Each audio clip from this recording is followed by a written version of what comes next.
Tonight, I have a special guest. We're here front and center, where this podcast is dedicated to being real, by faith, by family, by athleticism, and we just like to keep it real, keep it funky, being up close and center with our guests.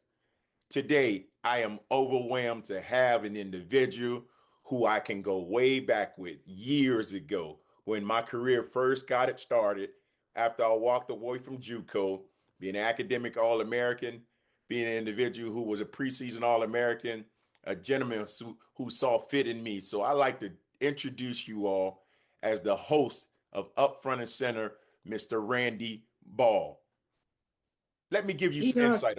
Let me give you some I'm going insight to tell about you this. what, you gave me best introduction. Heck, I don't need anything else. No, I'm gonna give more, Coach. I got to give you Okay, your buddy. flowers. I got to give you your flowers. So to the public, I'm gonna tell you all the real. He's my former head coach at Missouri State University, an NFL administrator with the Kansas City Chiefs. He was born in February 23rd of 1951, a highly respected former coach and a longtime professional administrator whose career spanned nearly five decades in sports, a standout offensive lineman at Northeast Missouri State University, now known as Truman, where he was a team captain, a two-time all-conference performer. Ball began his coaching soon after his playing days ended, started at the high school level, and steadily began to rise through the college ranks. Coach Ball serves as a head coach at Western Illinois from 1990 until 1998, where he led the Leathernecks to the first NAA playoff victory, their first 11 seasons, and two Gateway Conference championship, building one of the most successful programs in school history. He later took the helm at Missouri State, where I met him, formerly known as Missouri State, in 1999 through 2005, cultivating a distinguished college head coaching career in 1998 with a 93 and 80, 98 victories, 83 loss, and one tie. After coaching, Coach Ball transitioned into the football administration, spending multiple years as a pro personnel and scouting assistant with the Kansas City Chiefs, contributing to talent evaluations, team building at the highest level, a member of both Western Illinois Hall of Fame and Missouri Sports Hall of Fame. Ball is widely respected and committed to the development of players on and off the field, emphasizing character, academic success, and life preparation in addition to athletics. So if you all don't mind, let's take our hands off to my guest, special man in my heart, Coach Randy Ball. Coach Randy Ball, go ahead and say something for the public if you don't mind. Buddy, I love you. That was the best. That's the best introduction I've had in ever, because it came from one of my guys that I highly respect and really cherish. Well, Coach, that means a lot to me to hear those words because in 1998, I was walking into a position of unknown, going to Highland Community College with two kids, one in the oven, my wife being pregnant, and had no idea where I was going. But I knew high school days were long past me, and now going into the junior college ranks, I had to change my life by walking on to Highland Community College. In 1999, I became a preseason All-American, leading the team in sacks, going on, breaking some records, and then from there, I I became in position to become one of the highest JUCO players, being a preseason All-American. So peace and blessings to all families, and we welcome you back to Up Front and Center podcast, where everything correlates with this gentleman here today. So today's episode is personal, as I already said. The story isn't about just life in general. It's about a married man, which is me, been given a responsibility to raise a household with two brother-in-laws watching everything I do. Every decision I make impacts more than just me. It implies my family. So, Coach Ball, I want to ask you some questions. Okay. Before we even get into football, let me ask, when was the first time you ever heard about me when you were a coach at Western Illinois, transitioning now to Missouri State or Southwest Missouri State? When, when and how did you find about me, Coach? Enoch, I tell you what, we recruited the Jayhawk Conference for as long as I've been coaching. Wow. And the thing is, that's such a good conference, and they got great players in that conference. Yes, sir. I knew your junior college coach really well. And so I called him and asked him about players. He said, well, I've got one really special player. I don't know if you'll be able to recruit him or not. I said, okay. So I took your name down. I gave it to a coach and sent him out. Everybody went out to recruit, came back.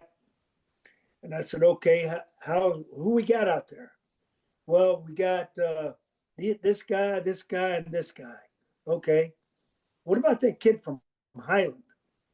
Well, coach, he's got some baggage. And I go, now, normally baggage means they had some issues, academic, off the field, whatever.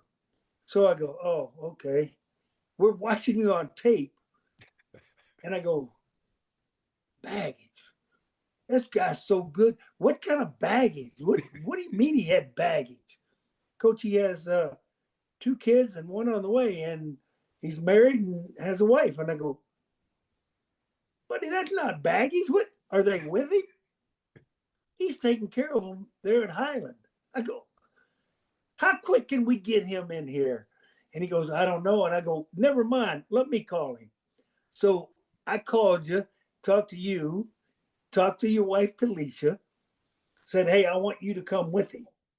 And she goes, you really? You want me to come with him? And I go, yeah, you're married. It's not like he's going to come up here and run around and do anything other than be with you anyway. Yes, sir. So she said, okay. So she came up. You guys came up. I tell you what, she's so doggone cute. She first got here and she goes, Coach, we like it. I go, well, you got to let him like it. He's got to be the one that plays here. Well, I'm just telling you, we like it. And I go, okay. But I tell you what, you all grew on me like my own kids. So I knew we had to have you. And I knew you had a lot of other people recruiting you. And we were just blessed to get you here because you were not only as good as we thought you were better. Plus, you brought so much maturity to our team. And I've always enjoyed and really liked recruiting city kids. Yes, sir. Because kids that grow up there know what it's all about. They know what they don't want to be involved in and what they do want to have in their life. Yes, sir. And you fit that mold to a T from day one when I met you to when you graduated. And I've enjoyed our relationship, and I love watching your kids. You used to bring your kids over to the office, and I'd play with them in there. It was so much fun. Enoch Jr. He was a beauty. Yes, he's a grown man now, Coach. He's a grown man. He's played at Michigan State, went on to Oklahoma State. So the little guy you see back then, he's no more. He's a gigantic. He's a I know. I gigantic man. watched him on video. I watched him when he was at Oklahoma State, and I thought, wow, that man grew up. But thinking back, Coach, during my junior college years, I had multiple offers. I mean, Power Five back then was, some of the major programs, and they kept throwing it out like what you just said. And, talking about one in particular, South Carolina, that was the one I verbally committed to. So, when I first got in position and thinking about, my choice of where I was going, I was always thinking bigger and bigger and bigger until I started hearing those stories like, you might want to send your family home. You might want to, not consider, bringing everyone with you and things like that. So with that being said, knowing that people are calling this baggage, understanding that the individual with, kids and, being married and things like that, what would you say to a coach recruiting someone of this caliber nowadays, since you've been through it and your understanding of individuals, I would tell you not this: looking at them from if the you outside? don't recruit that guy, you're crazy. You're just crazy. Because number one, it wasn't like you had any issues. You had no issues.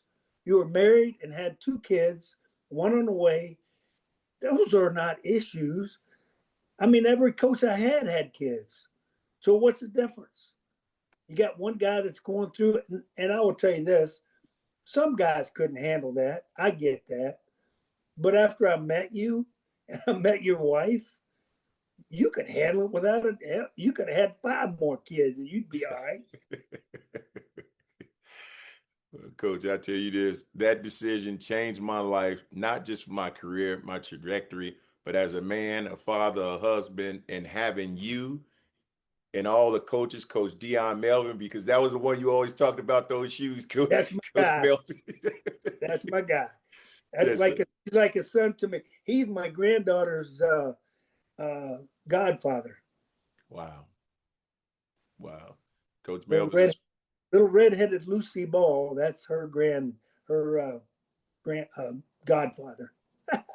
wow. I didn't know the connection was there, but Coach, old Dion Melvin, coaching all over, coach with you at all of the places. And when I saw the models that I had at Missouri State University, I understood the opportunity that presented itself. I had already had a chip on my shoulder because people already had, let basically gave up on me and said, he's probably not going to manifest to what he needs to be. But I always wanted to dedicate myself to make sure that I focused and did the things that made you look right for making the right choice, Coach. So I always commend you for that. You didn't make me look right. You made me look like an Einstein. Well, that's amazing, Coach. Well, people forget that athletes aren't just players. We're sons, we're husbands, we're fathers. I had 3 children watching me, a wife counting on me, family members judging my every move. How important is that for coaches to understand what athletes are carrying on and off the field, Coach Ball? Buddy, I tell you what, that's hugely important. And I always have had a lot of kids from city schools, and I love those kids because they have lived life the hard way. They understand what it's like and what they have to sacrifice to get to the point they want to get to. I loved them. I had a bunch of them. I worked hard to get them graduated. I just had a guy that was 31 years later, he got his degree from Wow. Western Illinois. And that made my whole year in 2025. Yes, sir. And I didn't know he left without it, or I wouldn't have let him leave. I'd have choked him first. But anyway, so he left and went back to Miami. And then all of a sudden, he called me and he goes, "I need to finish my degree." I said, "Oh, you didn't do that?" No. I said, "I got a plan for you." And so I got him in touch with the right people, and we got him graduated this in December this year. Wow. Made my day, boy. That's ultimately impressive. And, that's why I kept pushing after going from Missouri State, getting a bachelor's. I got my master's. And now I'm Dr. Smith on paper, Coach. So it all credits back to you all for giving me that chance and not giving up on me. So that's huge. Well, I tell you what, I love you, Dr. Smith. That's pretty good, buddy. That's pretty good. Love you more, Coach. And this is why I tell parents, I tell athletes today, recruiting is about alignment, not just offers. You have to align yourself with the right people, connect with the right people. And ultimately, I thank God that He allowed me to connect myself with you, Coach. Well, same to you. And I tell you what, you said a mouthful there that a lot of parents and players need to hear, because so many kids get caught up in the hoopla, in the beautiful facilities, in the great scenarios, instead of the people that they're going to be with. And that was one of the things that I've always preached wherever I've been. Go where you can identify with the people, and they're going to take care of you and make sure that you have a great career. Everybody can, pick out the nice facilities and the great scenarios, and then go there and then transfer. And that's what everybody's doing now. One of the things that I most cherished when my coaching career was going on was the relationships with the players. Yes, sir. And I don't know now if that would work, because everybody's looking to transfer. And I'm going to tell you what, the grass is not always greener. No, sir. And you see guys transfer, and you say, well, why? Well, I'm going to reach the top. You know what? I had 9 guys in the NFL from Western Illinois and 3 from Missouri State that they didn't have to be at University of Illinois, University of Iowa, Michigan, or Ohio State. Those kids transferred from those schools to our schools. And the reason being, they wanted to play. The whole key for any kid going to college, go where you can play, because that's the only way, if you're a competitor, that you're going to be happy.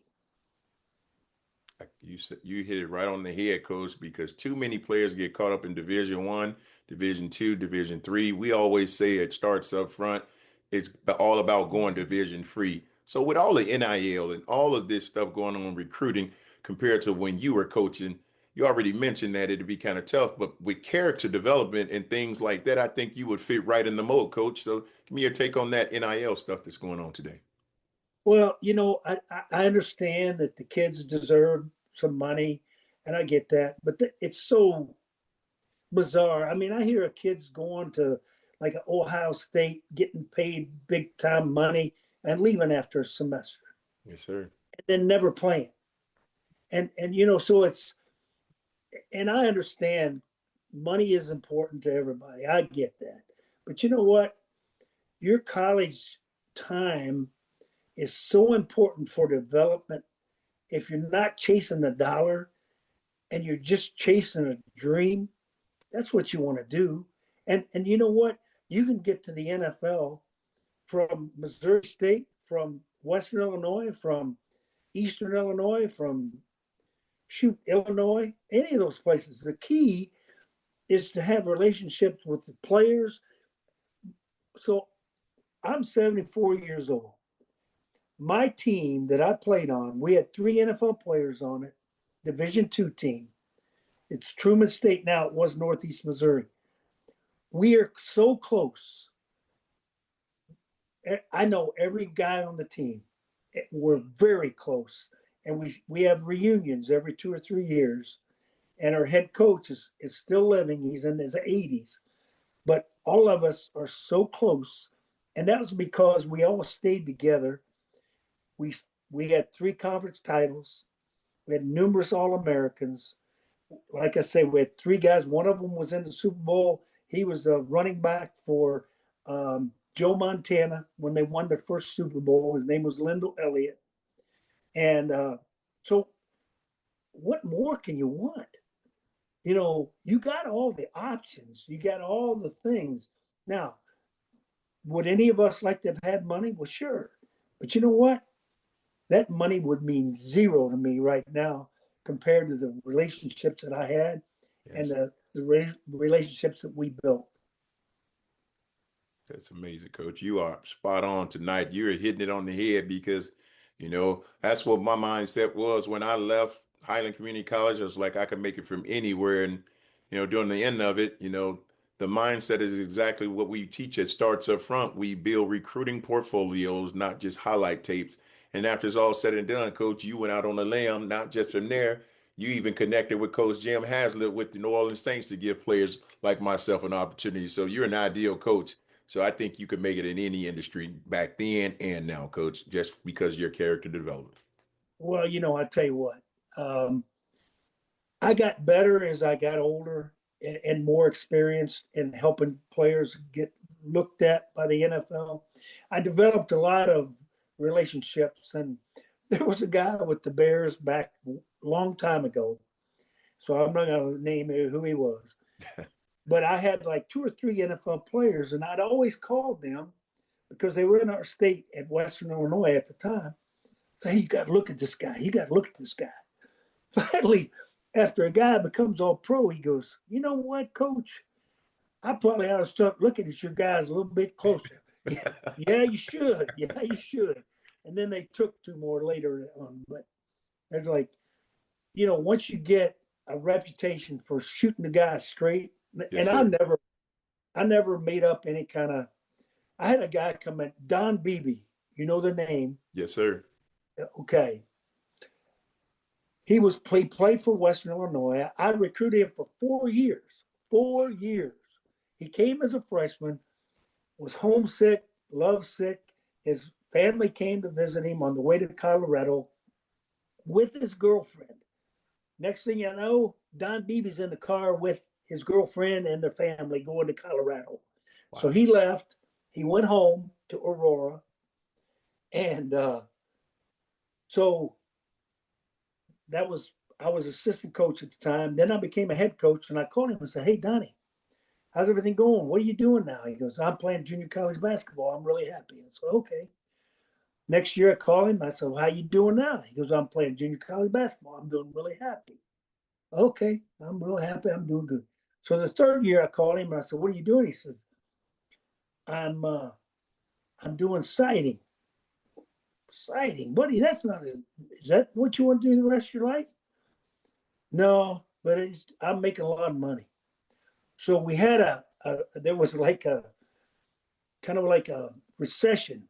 And so I called him and I knew exciting business wouldn't be going good. I said, "Buddy, how you doing?" "Oh, coach, I'm doing terrible. The siding business is done." I said, "You want to play football?" "Yeah, I'll take."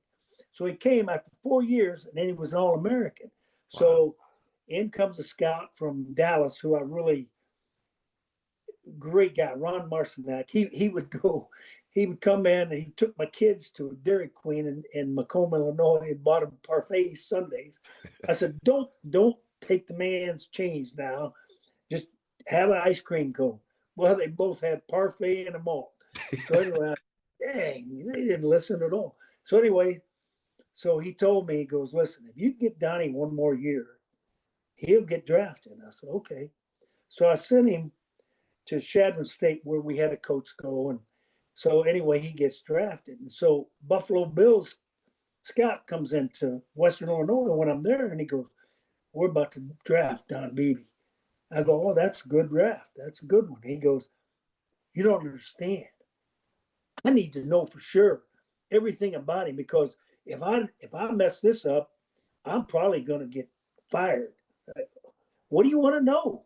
He goes, "I want to know the truth." I go, "Ask me anything, I'll tell you." So I told him everything, and he goes, "Now you got to understand, if this isn't true, I'm going to get fired." So then the next year he calls me after BB had a great year as a rookie. "Coach, you told me the truth." I go, I'm not going to lie to you, brother. I wouldn't do that to anybody. So that's what it's all based on, is just, being honest, telling everybody what's up and going from there. You're spot on, coach. I got to say it. That's what we preach at Starts Up Front, like the ministry and all those things. We don't give them fluff. We just keep it, as they say today, we keep it 100. We don't make up stuff to make them feel this way or that way. It's about building relationships the right way and just being who we are. And I'm always talking Christ and just being realistic. So that's phenomenal, coach. Absolutely. Well, you know what? Keep talking Christ, because I'm going to tell you what, this country needs that more now than it ever has in the whole history of my life. And keep doing it, because that's what we need. And the more you see it on TV with our college athletes and our professional athletes, the more I know we're going in the right direction. Yes, sir. Yes, sir. Thanks, Coach Ball. That means a whole lot to me, because sometimes when I bring up Christ, people look at me like he's one of those holy rollers and, I'm out the door. But I've got to continuously preach Christ, because I know that's the only way we're going to make it through this world. And athletes that are standing up on Christ, it melts my heart, and it just makes me feel warm when they're really standing up, like a Tim Tebow and all these other players who, Jameis Winston. That's all they talk about is Christ. Quarterback from Houston, Texas, all these guys, CJ Stroud, just makes me feel like I'm doing the right thing in the training aspect and taking them players on to universities so they could speak the talk to the universities and Buddy, or the you're coaches. so right. So right. So right. And I tell you what, last night, watched that game, and after the game, they had 3 guys from the winning team on there. And Bijan, man, what a great person that guy is. Yes, sir. And that's a disciple there. And I tell you what, you watch that and you just think to yourself, golly, we're going in the right direction finally. It's amazing to see how how much the game changes the aspect of a student, of an athlete, and how it grows on them. And, the childhood, whatever mom did, imparted in them. Now they're starting to realize as adult with the money in front of them, how all those temptations can be a distraction and take them off the mark and leave Christ behind. Oh, you're right, buddy. You're right. Well, I tell you what, your organization sounds like one to get involved with. I'll tell you that much. And if there's anybody out here that is trying to figure out whether they should get in or out, they better get in. Well, thank you so much, Coach Ball, because right now we've expanded the business. We've got a 5-on-5, which starts up front. We call ourselves Starts Up Front Shockers, which we develop a 5-on-5 national team. We went to University of Indiana, number one ranked team right now, UCLA, Kent State, Akron. And this year we're going to travel around the world to North Carolina, Georgia, Ohio, Detroit, and we're going to host our second annual national 5-on-5 7-on-7 here in the state of Illinois. So we're trying to grow this, travel the parents and the student athletes to give them that portfolio so they can have firsthand account of having the coaches right in front of them and asking players the actual questions that needs to be asked in order for them to grow as student athletes from 6th and 11th grade. Man, that's awesome, Enoch. That's a great job. And I tell you what, you found a niche that is greatly needed in this country, and I'm glad you're doing that. Thank you so much. If it wasn't for you, Coach, I wouldn't even have the mindset. So for athletes listening, let me ask this, Coach, for parents, for athletes navigating the recruiting industry, what do you want them to understand about risk, patience, and the process? Well, here's the bottom line. Get to know the coaches. Invite them into your home if you can. I learned so much when I would go into a home because I want to see how the kid interacts with his parents. I went into a home one time in Illinois, where you live, up there in Chicago area, and the kid was real. His mom would ask a question, and he'd go, "Oh, that's a stupid question." I'm like, "Wait a minute, dude. What?" I said, "No, it isn't. That's a good question." And he'd go, "Oh." Then he would say something else. And so I left that house and I go, "Hey, listen, we ain't taking that guy." And the guy said, "Well, what do you mean?" The recruiting coach. And I go, "Buddy, if he doesn't respect his mother, he's not going to respect any of us. We don't need that guy on our team." He goes, "Well, he's going to go to one of our competitors." And I go, "Yeah, we'll see if he ever plays against us." Sure enough, he did. He went to another competitor.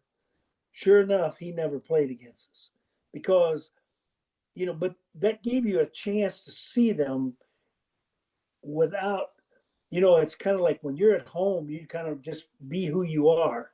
Yes, sir. And so be who you are, every recruit that's listening to this, but you better doggone respect your mom and dad, or if a coach recruits you, he's a dummy. And the second thing is ask them questions and find out what's important to you and ask it and find out what they speak about. I always used to mention academics a lot. And it was so funny. I would have so many kids say, "What do you want to major in?" "Well, I want to major in business." "Okay. Are you good in calculus?" "Oh, no, I'm not good in calculus." "Well, you got to take calculus to get a business degree." Yes, sir. "Really?" "Yeah." I said, "Well, who else you looking at? What other schools?" And they'd always tell you, real proud, tell you. What'd they say about that? Well, they didn't say anything about that. I said, "See, that's the difference between us and them. We want you to know what you're going to have to take to be successful in a particular endeavor that you pick. And if it's not going to work, I'm not going to let you fail. That's the bottom line. I'm not going to let you fail. I want you to be successful. So I'm going to tell you the truth. The other schools may not want to tell you the truth, but I'm going to tell you the truth." That's a blessing, Coach, because in today's industry, as trainers, as individuals who are working with athletes hand in hand, sometimes the parents get discouraged when you really, really push the athletes in today's society because they're so involved. The parents, especially moms, are so protective of, their child trying to play a gladiator sport. But then again, when it comes down to training, they want it to be kind of, they want it to be brought down to a level so that players are pretty much cuddled to in this game. So how much have you seen a change from, when you recruited players from college to transition to the pros and so on from there, Coach? Give me your insight. Well, I think the biggest thing, I think our country has gotten a little soft with the doggone let's give them a medal anyway when they didn't deserve it. Let's do this and let's do that. Doggone, you got to make every kid earn what he gets. Yes, sir. And if you do, that person will have a much better life. You can give them free stuff. You can say, hey, listen, you really tried hard. Here's your nice medal. But you know what? That's an injustice to that kid. Yes, You got to make them understand that to be good, you got to make a sacrifice. To be good, you got to do what you got to do. You can't just get anything for free because there's nothing free when you leave your mom and dad. Everything you got to pay for and you right. got to earn. And the more you make them understand that, and I would tell every parent this, the more you make them understand the importance of earning it, the better off they're going to be, the happier they're going to be, and the more successful they're going to be, which will make you happy because they're successful. Couldn't have said it better myself, Coach, because a lot of the recruits that we have, the athletes, the families, they see, the glamours, the glitches, and all those things that they train with you for years and years and years. And you hit it on the head, Coach. You said this world has gotten soft. And when I look at, trainings and I look at all this stuff on YouTube and the development, if it doesn't carry over to help the player get better, the drill's not good. So every drill that starts up front, every speed and agility, we focus on developing them so that they can go to what I call now the not for long league, being in the NFL Alumni Association. So could you give me your spiel from that, Coach, being a coach from college and going on to the NFL, how that transition, and give the world kind of an idea of how that worked for you when you transition out of college coaching? Well, I went to the United Football League first, and I was really blessed. I got to work with Jim Fossil, who had Wow. been the head coach of the Giants. Yes, sir. And Jim Fossil hired me because of the players that I had that played in the NFL. And I thought I was getting interviewed for an offensive line job. And he goes, well, I want you to be my personnel director. And I go, well, Coach, does anybody in the UFL have personnel directors? He goes, no, you're the first one. I go, okay, I guess that'll work. And I was on the headsets with him. And man, what an experience that was. A great guy, a phenomenal coach. And we won three UFL championships there. And then the UFL folded on the fourth year. And after that, I was kind of like, golly, I've enjoyed this. And so I applied. My brother was with the Packers, and he knew the general manager that got the Chiefs job. And so I applied with him, and he ended up hiring me there. And it was so, when you go there, they don't teach you about how to use the computers. And from my experience today, I'm not great on computers.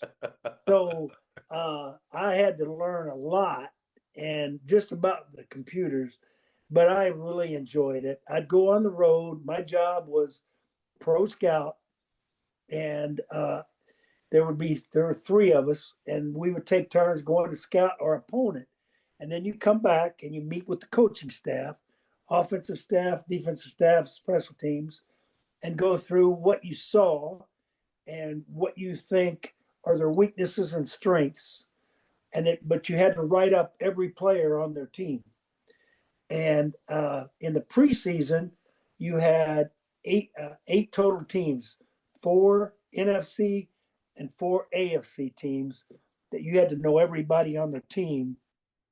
who they were and how good they were in case if they got cut, are they better than who you have on your team?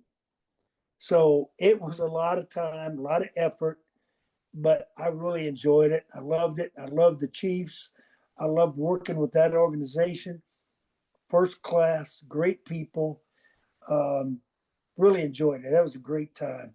And, having been at the 1AA level all my life, other than the UFL, when you pull up to the stadium and you go on the easy line where you get right in Yes, and you park right there at the stadium, it doesn't get any better than that, buddy.